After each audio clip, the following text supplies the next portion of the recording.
નમસ્કાર વિદ્યાર્થી મિત્રો, હું છું નાયક અનિલ સર. વિનાયક ક્લાસીસ ચેનલમાં આપ સૌનું સ્વાગત છે. વિદ્યાર્થી મિત્રો, આજે પાછા એક નવા જ વિડીયો સાથે પાછા આપણે આવ્યા છીએ અને આજનો સેશન એટલે કે વિષય છે નામાના મૂળ તત્વો. નામાના મૂળ તત્વો ધોરણ 11 માટે આજનો વિડીયો છે. ધોરણ 11 કોમર્સ માટે છે. ભાગ 2 ની અંદર આપણે એક ચેપ્ટર ઘસાના હિસાબો આપણે ચેપ્ટર ઘણા બધા વિડીયો અપલોડ કરેલા છે.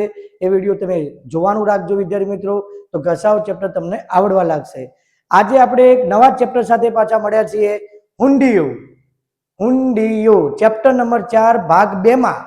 ચેપ્ટર નંબર 4 ભાગ 2 ની અંદર હુંડી શું છે, તમે વિદ્યાર્થી મિત્રો ધોરણ 10 ના વિદ્યાર્થી મિત્રો જે કોમર્સ રાખેલું છે એ વિદ્યાર્થી મિત્રોએ ધોરણ 10 1 થી 10 ધોરણ તમે ભણ્યા હશો, પણ હુંડી શબ્દ તમે શીખેલા નથી વિદ્યાર્થી મિત્રો.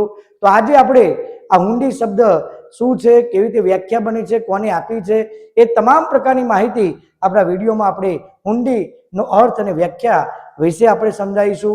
અને હુંડી ચેપ્ટરમાં કેવી રીતે દાખલા ગણાય છે, કેવી રીતે આમનો થાય છે, એ તમામ પ્રકારની જાણકારી આપણે આ વિડીયોમાં આપણે પ્રાપ્ત કરવાની છે વિદ્યાર્થી મિત્રો. તો ચાલો હવે હુંડી શું છે એ આપણે સમજણ રાખી અને આપણે ભણીશું. તો હુંડી આજથી ઘણા વર્ષો પહેલા નરસિંહ મહેતા આપણે ભગવાન કૃષ્ણને લખતા હતા. એ હુંડી અલગ હતી, એ કૃષ્ણ ભગવાનને લખવાની હુંડી હતી. પણ આપણા વેપાર રોજગાર ધંધાની અંદર હુંડી લખવાની આવે છે. તે હુંડી શું છે વિદ્યાર્થી મિત્રો, એ આપણે આજે સમજીએ. તો ચાલો વિદ્યાર્થી મિત્રો, તો ચેપ્ટરનું નામ છે હુંડીયું. શું નામ છે વિદ્યાર્થી મિત્રો? હુંડીયું. નામાના મૂળ તત્વો આજનો વિષય છે. ચેપ્ટરનું નામ છે હુંડીયું અને ભાગ 2 ની અંદર આ ચેપ્ટર છે. ધોરણ 11 કોમર્સમાં છે. તો આપણે ધ્યાનથી હવે સ્ટેપ બાય સ્ટેપ આપણે સમજીએ. તો વિદ્યાર્થી મિત્રો, અહીંયા તમે જોઈ શકો પ્રશ્ન મેં લખ્યો છે હુંડીનો અર્થ એટલે વ્યાખ્યા.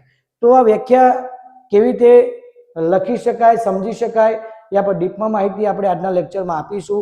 આજે હુંડીનો અર્થ ભણીશું, ત્યાર પછી જે પોઈન્ટ આપણે ભણવાના છે સ્ટેપ બાય સ્ટેપ આપણે ભણાવીશું. બીજી પરીક્ષા આવી રહી છે વિદ્યાર્થી મિત્રો, તેમાં આ ચેપ્ટર 4 કે 5 ગુણ આવે છે. એમાં એક દાખલો પૂછાય છે. એ દાખલો તમને આવડી જાય તો આ ચેપ્ટર તમે ધ્યાનથી વ્યાખ્યા સમજવાનો પ્રયત્ન કરવાનો છે વિદ્યાર્થી મિત્રો. તો ચાલો હુંડીનો અર્થ. તો આ વ્યાખ્યા કેવી રીતે બની, ક્યારે પડી, કઈ રીતે બનાવી છે?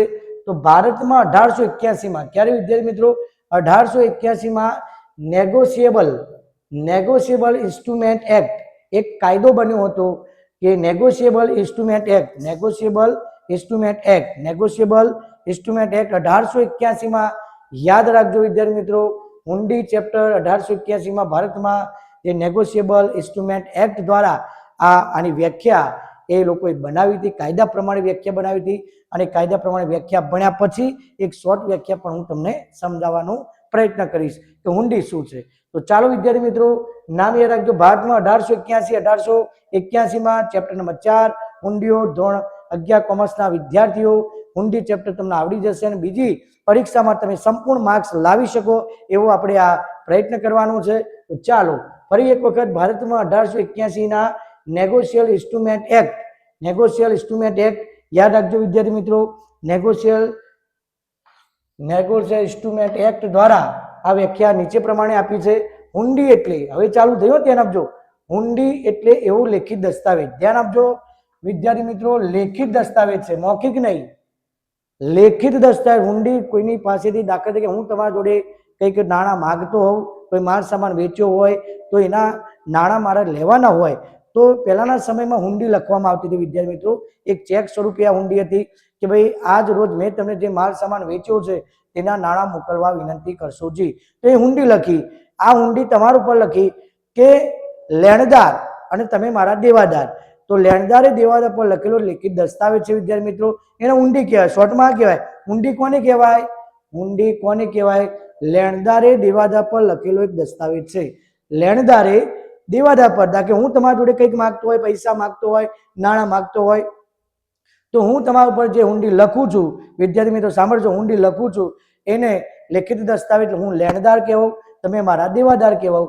લેણદાર દેવાનો સંબંધ ક્યારે ઉપસ્થિત થાય કે ઉધાર માલનું કોઈ વેચાણ ખરીદી કરી હોય ત્યારે લેણદાર અને દેવાદારનો સંબંધ થાય છે. ઓકે વિદ્યાર્થી મિત્રો, તો ચાલો વ્યાખ્યા ડીપમાં લઈએ. હુંડી એટલે એવો લેખિત દસ્તાવેજ જેના દ્વારા કોઈ ચોક્કસ વ્યક્તિ પર, કે તમે મારા ચોક્કસ વ્યક્તિ છો, ફરીથી વંશમાં, હુંડી એટલે એવો લેખિત દસ્તાવેજ જેના દ્વારા કોઈ ચોક્કસ વ્યક્તિ પર અમુક ચોક્કસ વ્યક્તિને અથવા, આ એક પોઈન્ટ છે, ધ્યાન આપજો, હુંડી એટલે એક લેખિત સાહેબ દસ્તાવેજ છે જેના દ્વારા હુંડી દ્વારા અમુક ચોક્કસ વ્યક્તિને કે અમુક ચોક્કસ વ્યક્તિને અથવા જે વ્યક્તિ દસ્તાવેજ ધારણ કરેલો, દસ્તાવેજ એટલે કે આ હુંડી ધારણ કરેલો હોય, દસ્તાવેજ લેખિત, આપણે મકાન દસ્તાવેજ કહીએ છીએ એ રીતે લેખિત દસ્તાવેજ હોય, તો જે વ્યક્તિ દસ્તાવેજ ધારણ કરતો હોય તેને અમુક ચોક્કસ રકમ, આપણે ચોક્કસ, માનો કે હું તમારી જોડે 40,000 માંગતો હોય તો 40,000 એક અમુક ચોક્કસ રકમ કહેવાય, તમે મારા વ્યક્તિ.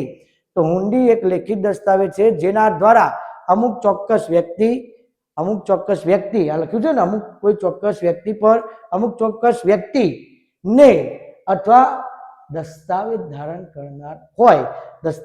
કરતો હોય તેને અમુક ચોક્કસ રકમ, અમુક ચોક્કસ સમય, એ સમય મેં કહ્યું કે આટલા સમયમાં તમે મને નાણાં ચૂકવી દો, તો અમુક ચોક્કસ સમય ચૂકવાનો બિનશરતી હુકમ છે. વિદ્યાર્થી મિત્રો, બિનશરતી હુકમ છે. હુંડી શું છે? એ ચૂકવવાનો બિનશરતી હુકમ છે. ધ્યાન આપજો, વિકલ્પમાં પૂછાય તો એ કયો હુકમ છે? બિનશરતી, શરત વિનાનો એક હુકમ છે, બિનશરતી હુકમ છે. ફરી એક વખત, હુંડી એવો લેખિત દસ્તાવેજ છે જેના દ્વારા અમુક ચોક્કસ વ્યક્તિ પર અમુક ચોક્કસ વ્યક્તિને અથવા જે દસ્તાવેજ ધારણ કરતા હોય તેને અમુક ચોક્કસ રકમ અને ચોક્કસ સમય માટે ચૂકવવાનો બિનશરતી હુકમ.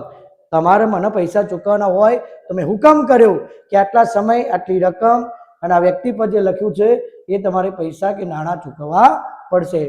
ટૂંકમાં વિદ્યાર્થી મિત્રો, હુંડી શું છે? એક લેખિત દસ્તાવેજ. હુંડી શું છે?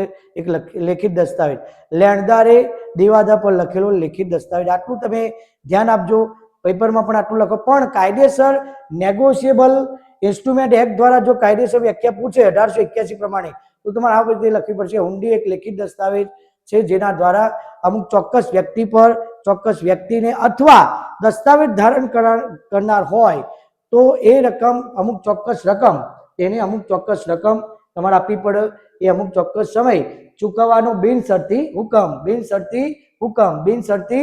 હુકમ. તો વ્યાખ્યા આઈએમપી છે વિદ્યાર્થી મિત્રો, એક્ટ પ્રમાણે વ્યાખ્યા આઈએમપી છે, જવી જોઈએ નહીં. ત્યાર પછી શોર્ટમાં તમારે લેવું હોય, ટૂંકમાં સમજવું તો હુંડી એ લેખિત દસ્તાવેજ છે. હુંડી શું છે? લેખિત દસ્તાવેજ. લખવાનો લેખિત દસ્તાવેજ છે વિદ્યાર્થી મિત્રો, યાદ રાખીશું, લેખિત દસ્તાવેજ છે. હુંડીને વિનિમય પત્ર, મોસ્ટ ટાઈમ બી ધ્યાન આપજો, આ રહી ગયો પોઈન્ટ. ચલો, પણ હુંડી એ લેણદારને દેવા પર લખેલો દસ્તાવેજ છે. વિદ્યાર્થી મિત્રો, ટૂંકમાં આ વ્યાખ્યા જો સમજવી હોય તો આ પોઈન્ટ સમજો. હુંડી એ લેણદારે દેવાદાર પર લખેલો દસ્તાવેજ છે. હુંડી કોણ લખે? લેણદાર. હું તમારો લેણદાર, સમજો, તમારા જોડે નાણાં માંગતો હોય તો હું તમારો લેણદાર, તમે મારા દેવાદાર. તો હું જે દસ્તાવેજ લખું છું એ હુંડી કહેવાય, દસ્તાવેજ લખું એ હુંડી કહેવાય, અને તમને હું મોકલાઈ, તમે સ્વીકારી, તો તમારા માટે દેવી હુંડી, મારા માટે લેણી હુંડી બની ગઈ. વિદ્યાર્થી મિત્રો યાદ રાખજો, હુંડી કોણ લખે? લેણદાર. હુંડી કોણ લખે? લેણદાર. હુંડી કોણ લખે? લેણદાર. કોના ઉપર? દેવાદાર પર. હુંડી લેણદાર દેવાદાર પર લખે છે અને એક પ્રકારનો લેખિત દસ્તાવેજ છે, જે અહીંયા આપણે બીજા પોઈન્ટમાં સમજી ગયા. તો હુંડી શું છે ખબર પડવા લાગી કે સાહેબ ખબર પડી ગઈ કે હુંડી એક લેખિત દસ્તાવેજ છે જેના દ્વારા કોઈ ચોક્કસ વ્યક્તિને, ચોક્કસ વ્યક્તિ પર, ચોક્કસ વ્યક્તિને અથવા દસ્તાવેજ ધારણ કરતા હોય તેને અમુક ચોક્કસ રકમ માટે અને અમુક ચોક્કસ સમય માટે ચૂકવવાનો બિનશરતી હુકમ. આ વ્યાખ્યા યાદ રાખજો, નેગોશિયેબલ ઇન્સ્ટ્રુમેન્ટ એન્ડ એક્ટ પ્રમાણે 1881 પ્રમાણે વ્યાખ્યા મેં તમને સમજાવી છે વિદ્યાર્થી મિત્રો. તો સમજવાનો પ્રયત્ન કરજો. હુંડી શું છે?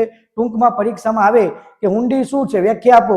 તો હુંડી એટલે એવો લેખિત દસ્તાવેજ જેના દ્વારા અમુક ચોક્કસ વ્યક્તિ પર, અમુક ચોક્કસ વ્યક્તિને અથવા જેને દસ્તાવેજ ધારણ કરતા હોય તેને અમુક ચોક્કસ રકમ માટે અને અમુક ચોક્કસ સમય માટે ચૂકવવાનો બિનશરતી હુકમ છે. વિદ્યાર્થી મિત્રો એકદમ સરળ છે, સમજવાનો પ્રયત્ન કરજો. આ શબ્દ તમારા માટે નવો છે.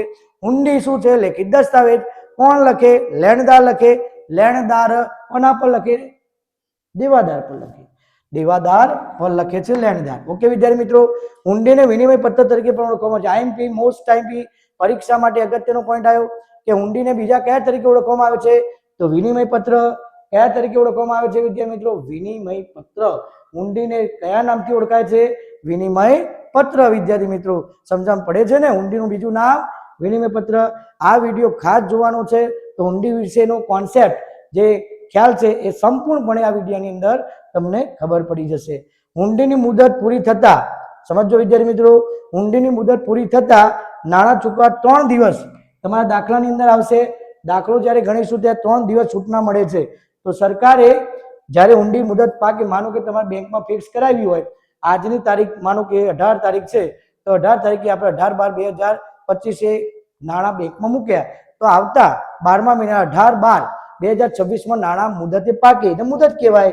એ મુદત પૂરી થતા નાણાં ચૂકવવા 3 દિવસ, કેટલા દિવસ? 3 દિવસ છૂટના મળે છે. એટલે હુંડીની મુદત પૂરી થતા કેટલા દિવસ છૂટના મળે? કેટલા દિવસ છૂટના મળે? આપણે દાખલામાં ભણવાનું છે. વારી ઘડિયા વાક્ય રચના આવશે વિદ્યાર્થી મિત્રો.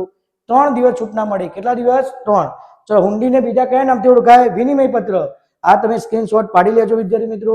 આટલું તમારું નોલેજ હોવું જોઈએ. હુંડીનું ચેપ્ટર શરૂઆત થાય ત્યારે તમારું નોલેજ હોવું જોઈએ. હુંડી શું છે એના વિશેને આ ટોપિક છે. ત્યાર પછી હુંડી સગવડી કે સવલતી હોઈ શકે છે. આ હુંડી અમુક સગવડી હોય, કોઈ આપણા વેપારી હોય જે સગવડ કરી આપે, હું તમને પૈસા આ રીતે સગવડ સવલત દ્વારા મને ચૂકવાનો સમય આપો, 2 મહિનાનો કે 3 મહિનાનો મને સમય આપો, તો એ સગવડી કે સવલતી હુંડી કહેવામાં આવે છે. તો હુંડી સગવડી કે સગવડ કરીને પૈસા ચૂકવવાના, તો સવલતી હોઈ શકે છે વિદ્યાર્થી મિત્રો. હવે હુંડીમાં મેઇન પોઈન્ટ આવ્યો. મેઇન પોઈન્ટ યાદ રાખજો. હુંડીમાં પક્ષકાર કેટલા? તો હુંડીમાં 3 પક્ષકાર હોય છે. કેટલા પક્ષકાર?